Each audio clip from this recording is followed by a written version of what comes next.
So as you know, I published an article on the American Conservative on the symbolism of Little Nas X and WandaVision, and also just basically understanding the satanic trope and the witchcraft trope that we find in our culture. In the original video that I had recorded that was deleted, I had also talked about the upside down pentagram, but in writing up the article, and hopefully it will actually be recorded and put out as a video soon. It's being edited right now. In doing the video form, in doing the article form, I just couldn't find room for the upside down pentagram stuff. And so I thought that maybe I could use this as a patron-only video.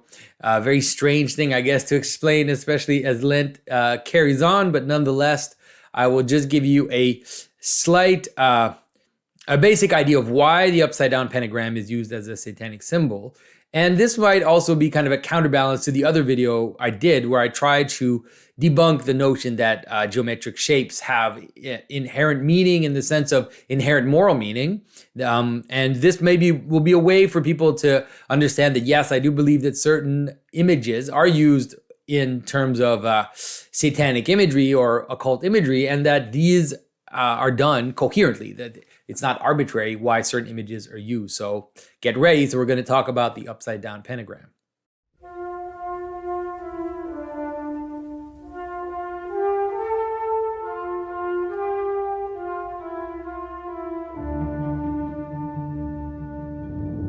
This is Jonathan Pajot. Welcome to the Symbolic World.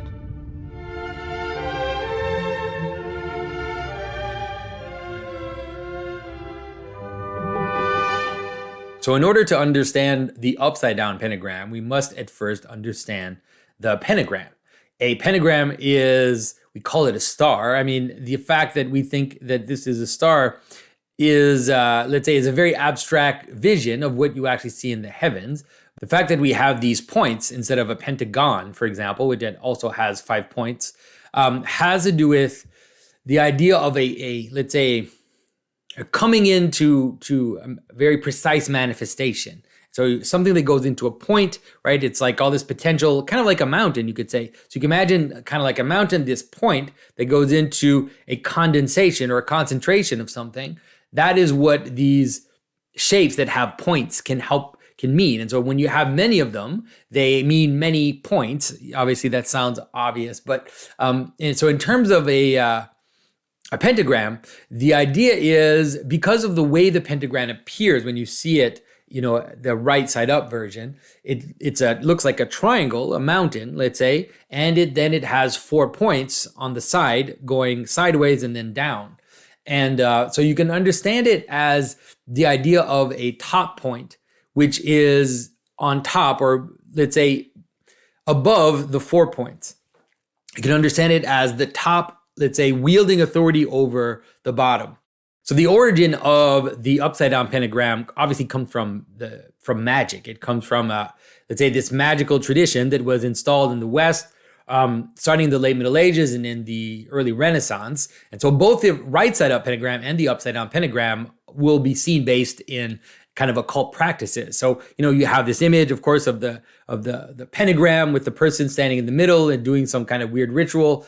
It doesn't mean that obviously both sides can be used for strange purposes, but the pentagram and the cross itself too, like in magical theory, they'll also use crosses in different images that are actually Christian. And so it doesn't mean that the geometric figure doesn't have a certain amount of meaning in it, especially if you understand it in terms of how it presents itself to you. And so you have to understand the pentagram as this point, this mountain with 4 points on the side going sideways and going down. That's why it is often represented as a man with the head above and then the arms going out to the sides and the legs coming down. So you could imagine it as the source of action and then the embodiment of action. You can understand it as a building, like a pyramid itself, that has 4 corners on the side and then moves up into a point.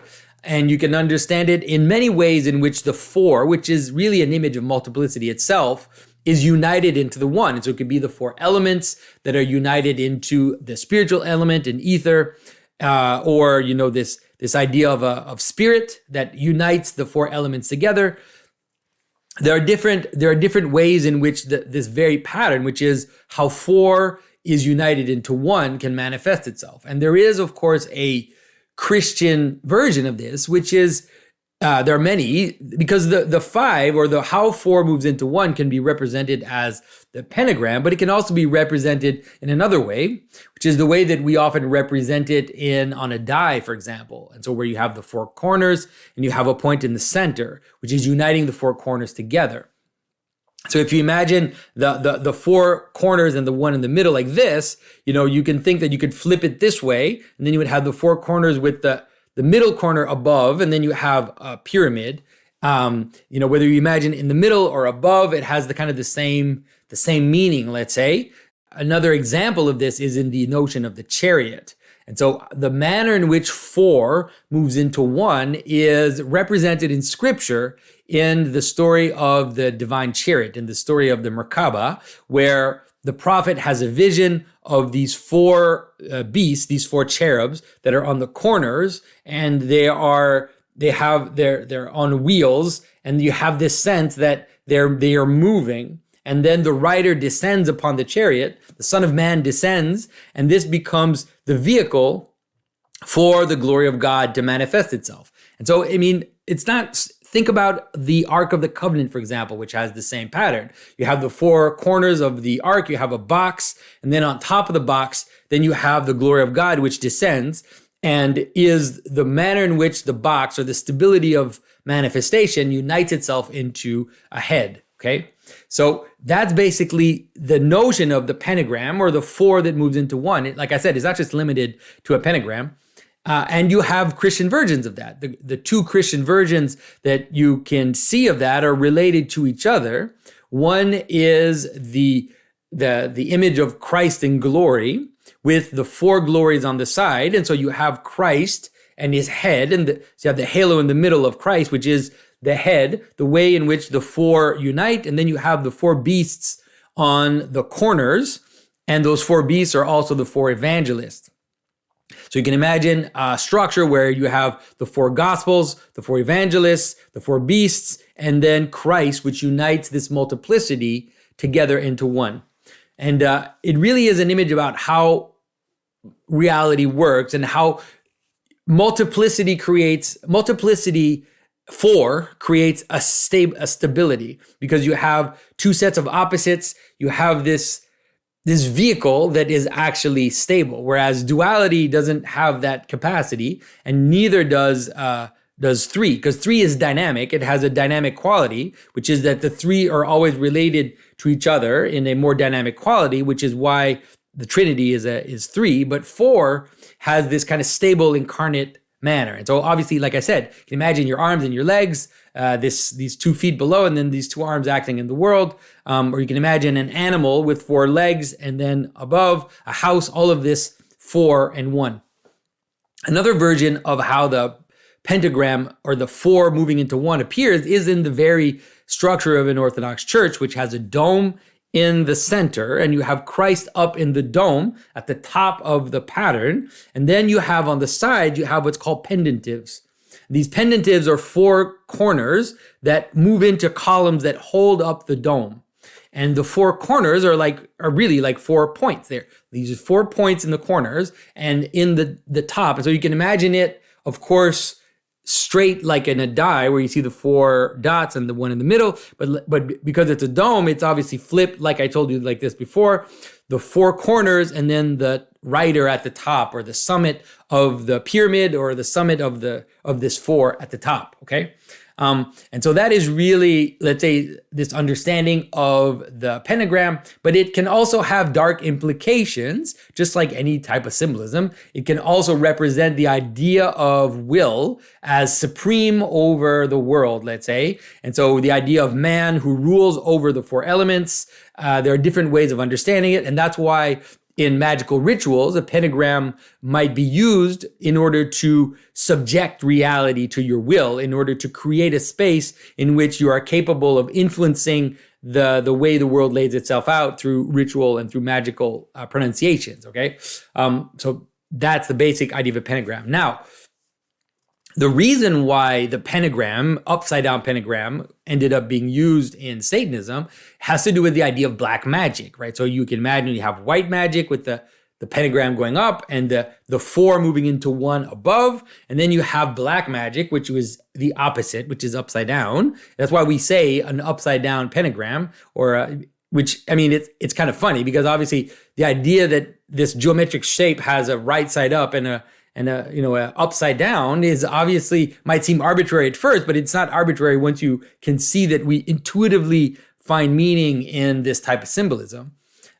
So you can imagine that the upside down pentagram is the opposite. It's something like the source of unity comes from multiplicity. It's something like giving in to multiplicity in order to find some kind of power that'll concentrate in you.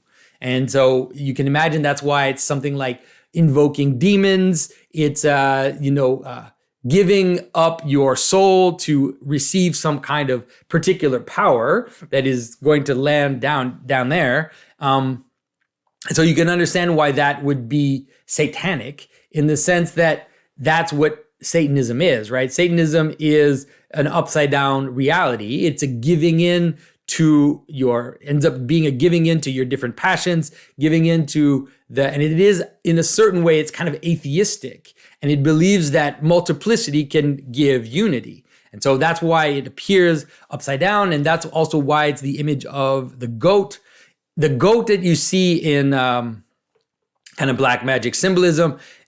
Has to do with the goat in scripture, the goat that is cast out, the goat that is given to Azazel. And so there's a sense in kind of upside down black magic that this residue, like the stuff that you throw away, has a kind of power if you're able to tap into it. If you tap into the residue, then there's something hidden in that power that you can use to give yourself authority. And so if I had said that to you 100 years ago or 200 years ago, you might have thought that I'm just making it up or that it's arbitrary, but you just have to look around you and notice that all of the social narrative right now, all of the power is going to those who are able to tap in to the power of the residue, tap into the power of that which doesn't fit in, tap into the power of the exception, of the leftover, of all this idea of the margin. This is how the current social narrative is being run, is in a black magic manner, by tapping into this exception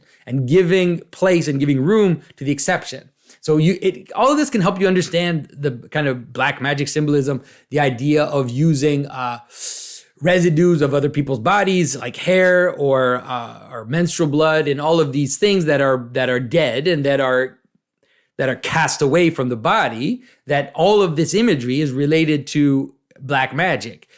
Also, the idea of having some kind of sexual intercourse with strangers, with prostitutes, with ugly people, like Aleister Crowley did all these kinds of horrible rituals where he would have relationships with kind of disgusting people. All of this is to tap into this power of the residue and the power of the margin and the power of the exception. All of this is a tool, let's say, in order to gain power in yourself. But the inverted pentagram has way more implications than that, because you could say that inverted pentagram is pretty much the basic pattern of a lot of what people believe.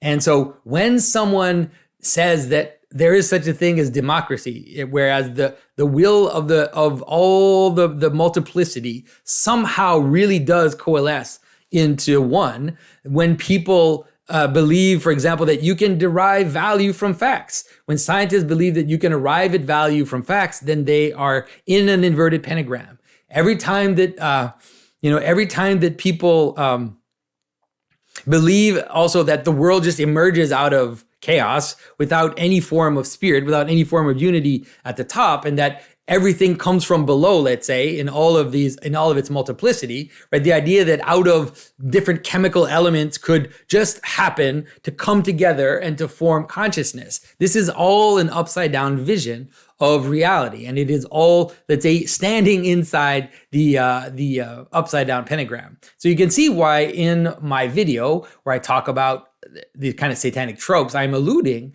to the fact that really modernism and modern culture is a form of satanic manifestation. And I say it like almost like in a technical way. I want to be careful because all of us in the West have made the mistake of believing this and of participating this to a certain extent. And so it's every time that you don't want to submit to something above you, right? That's the inverted pentagram, right? It's just another manifestation of that, okay? And so once again, we need to be careful. I mean, obviously the inverted pentagram, I would never use that image because it's so now tied to the satanic that, and it makes sense. It's coherent. The symbolism of it is completely coherent. It's not arbitrary at all. But there are versions of that appear strangely and that are not necessarily tied to evil itself. So, for example, there is a church in Europe where there is in the northern transept, in the window, there is an inverted pentagram in the northern window. And so you can wonder, like, what is it that they're why would they have an inverted pentagram in the window?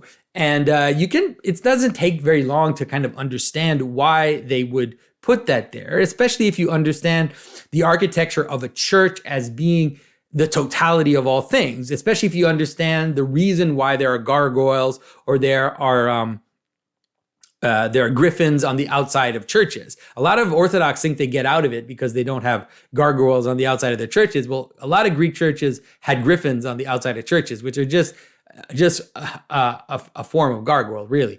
And so the reason why they would have put, let's say, an upside down pentagram in the northern transept is because the northern transept is the dark transept. It is the left side. When you walk into a church and you're looking east, the northern transept is left. It's recognized as the place where the sun is never there. And usually in the northern transept, there are often strange imagery, especially in kind of French Gothic cathedrals. There are weird imageries from the Old Testament. For example, a lot of images of Foreigner, the Queen of Sheba. I think it was in Chartres, or maybe not, or maybe it was in Notre Dame in Paris. They have images of the story of the golden hemorrhoids, on the beasts, where the ark goes out into the Foreigner, into the foreign land, to the wilderness. Like I said, the Queen of Sheba, and the images of these strangers that are in the Old Testament. And so it's the place of the unknown, the place of darkness, the place of, this residue, like in the story of the golden hemorrhoids, for example. And ultimately, all of this plays a part in the story. Like all of this is part of reality. Sometimes even despite the people who are embodying this symbolism, one of the things I hinted at in my article on the American Conservative is how these Satanists, they think they're being really clever and they think they're being really smart, but ultimately they're actually, without even knowing what they're doing, they're going to participate in the return of Christianity. Just like by killing Christ, Satan didn't understand that he was participating in the salvation of the world. This symbolism, this kind of dark upside down symbolism, will ultimately and inevitably call back to the other side, will inevitably be like this strange dark mirror that at some point will inevitably call back the normal order of things and a return of the Logos. And so maybe that can give you a little bit of hope in these dark times. And so make sure you understand what I said. I'm not saying that you should be sporting upside down pentagrams and you should be sporting all that. Like I said, it is, especially the way it's used today, a very dark and coherent imagery, but rather just understand that Christ is stronger than all of this, that God is above and beyond these considerations, and that the story is going to play out how it's going to play out, and truth will always win in the end. And so I hope this was useful in kind of understanding a little bit the symbolism of the upside down pentagram. And thank you everybody for your support, and I will talk to you very soon.